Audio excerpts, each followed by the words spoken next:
Mesdames et messieurs les représentants des nations, Excellences, peuples du monde, je me tiens devant vous aujourd'hui, non pas comme un homme d'État parmi tant d'autres, mais comme le porte-voix d'un peuple debout, un peuple fier, un peuple résilient, un peuple que l'histoire a trop souvent tenté de faire taire, mais qui, aujourd'hui, reprend la parole.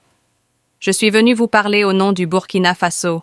Je suis venu vous parler au nom de l'Afrique qui souffre, mais qui ne se soumet plus. Pendant des décennies, on nous a dit que la paix venait d'ailleurs, que le développement devait être importé, que nos solutions devaient être dictées. Mais à force de suivre les modèles des autres, nous avons perdu le goût de croire en nous-mêmes. Cela, c'est terminé.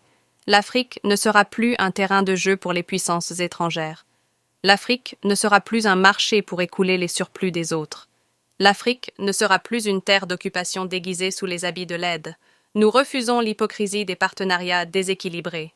Nous refusons les diktats des institutions qui parlent de démocratie tout en soutenant ceux qui nous pillent.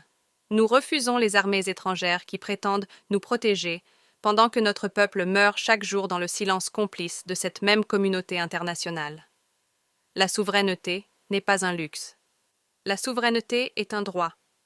Et ce droit, nous le réclamons, avec dignité, avec détermination, avec courage. Je le dis ici, devant le monde entier.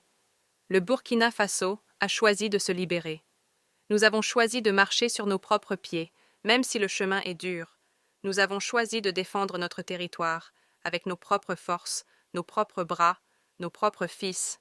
Nous avons choisi de bâtir une nation où chaque Burkinabé peut relever la tête, sans honte, sans peur, sans chaîne. Cela ne plaît pas à tout le monde, je le sais.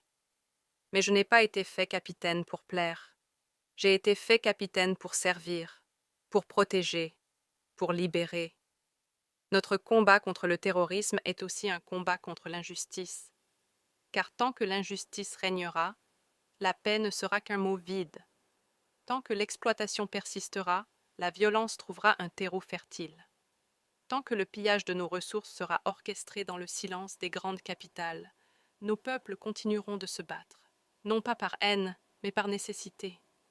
Alors je le dis, l'heure est venue de rompre avec le système néocolonial.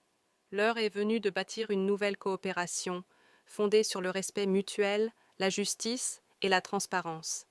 L'heure est venue pour l'Afrique de prendre sa place, non pas comme une assistée, mais comme une actrice, une bâtisseuse, une puissance debout. Nous ne demandons pas la permission d'être libres, nous sommes libres. Et cette liberté, nous la défendrons, avec nos convictions, avec notre foi, avec nos vies s'il le faut.